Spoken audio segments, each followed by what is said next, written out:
could go down as a big moment in the campaign. While President Barack Obama is in San Francisco, he's attending 3 fundraisers. His Republican challenger, Mitt Romney, is getting ready to unveil his vision for foreign policy in a speech in Lexington, Virginia. Here's a portion of his speech. It goes like this. They sent us excerpts earlier. General Marshall once said, he is going to say, the only way human beings can win a war is to prevent it. Those words were true in his time, and they still echo in ours. Want to get right to Tara Wall. She's a senior communications advisor for the Romney campaign. Hi, Tara. Nice to see you. Thanks for talking with us. Hi, Soledad. Good morning. Absolutely.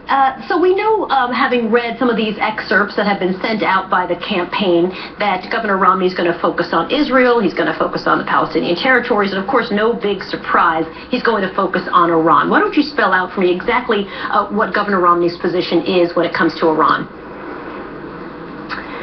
Well, listen, Governor Romney is going to clearly spell out the choice that there is this election, particularly when it comes to foreign policy, and all of the unrest that is happening in the Middle East right now and how we have to address that, and that is working with our allies, that is calling terrorism when we see it, that is acting boldly and strongly with leadership, and that's what I think Americans want to see. That's what they want to hear. I think we'll have an opportunity to see that in the speech. I don't want to give up the whole speech or give out the whole speech. Obviously, I think that Americans will have the opportunity to hear that and to see that. But I think certainly we need a leader who is going to be strong, who is going to work with our allies, who is going to ensure that we make sure that peace is actually happening with clear direction and not with confusion, as we saw, for example, in Libya.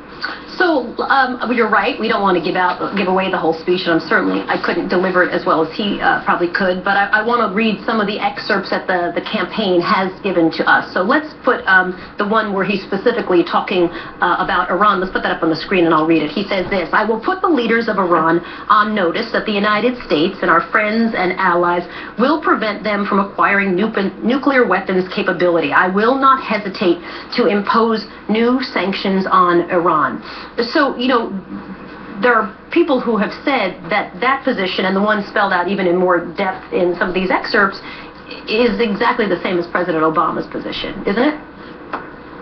Well, I think the difference is, again, to use the example of Syria is the most recent example. We want a leader who is going to respond forcefully, be emphatic. I mean, it's 3 weeks and we just had FBI agents get on the ground there. I think the expectation is that you come out and you call terrorism. You go after vigorously. You go after those terrorists. There's a distinct difference in essentially leading from behind or being apologetic or passive about a foreign policy, and one who is strong but and I'm talking decisive about Iran, and understands. I understand, but I'm using the example of. I hear you, sure.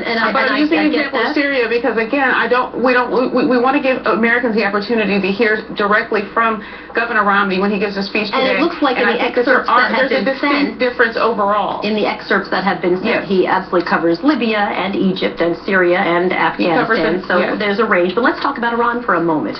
And when you actually analyze the candidates' positions, if you look at Governor Romney's position on Iran and that red line, that, as you remember, Benjamin Netanyahu was drawing in his speech, and President Obama's position, they're very similar. Aren't they identical, really?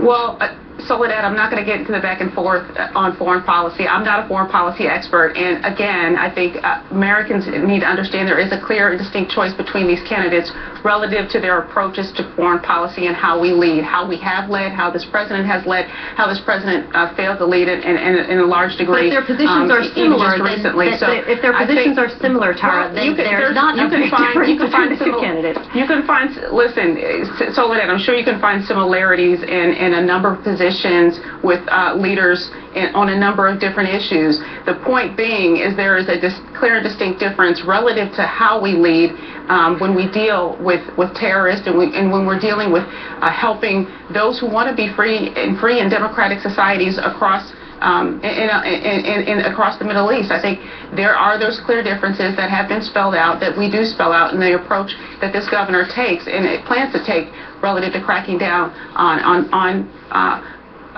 terrorists and enemies and those who are out to harm us and out to harm our allies. So let's take a look at peace in the Middle East and the obviously dispute between Israel and the Palestinian territory. So here's what we know he is going to say in his speech this later today. He's going to say, "Finally, I will recommit America to the goal of a democratic, prosperous Palestinian state living side by side in peace and security with the Jewish state of Israel." And as you well know, this is very contradictory to what we know he was saying in that tape that was leaked, the 47% tape that they talk about. So let me play you a little bit of what he said about this very issue, right? The peace between Israel and the Palestinians. Listen.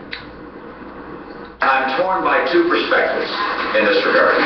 One is the one which I've had for some time, which is that the Palestinians have no interest whatsoever in establishing peace, and that the pathway to peace is almost unthinkable to accomplish. And I'm going to play another chunk of it a little bit later on in that same speech, the one that was recorded surreptitiously. Let's play that.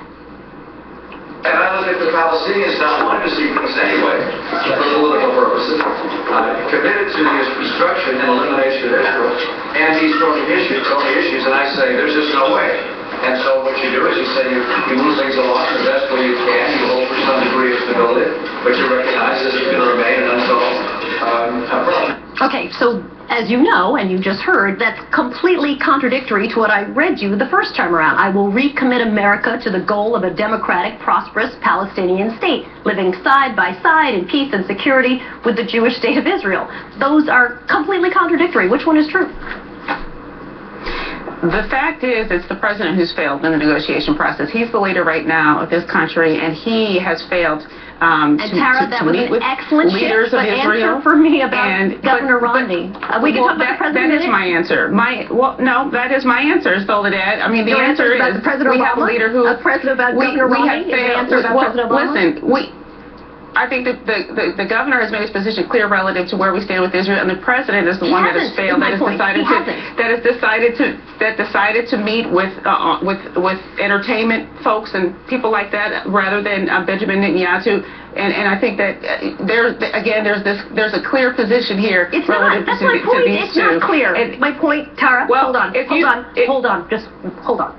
My point is, it's completely contradictory. So my question is, which is it? And your viewpoint. To me, no. Then tell me how it's not completely contradictory in your viewpoint. But don't talk to me about President Obama at this moment.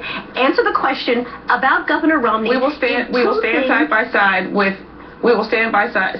with Israel, and the governor has made that clear. I'm not going to get into a big foreign policy debate with you here. That's not the position. That's not my position. That's not my role. And that's if you want to talk about that, I suggest you put on a couple of foreign affairs experts and let them go at it and pick this apart the way that you'd like to have it picked apart. But I think we clearly stated what our position is. I'm just asking you about a contradictory message. That's unfair. I'm only asking you about a contradictory message. That's contradictory in your view. That's contradictory in your view. Well, you can explain it then. All right, Tara Wall, thank you for talking with us this morning. Not if I don't agree with the premise.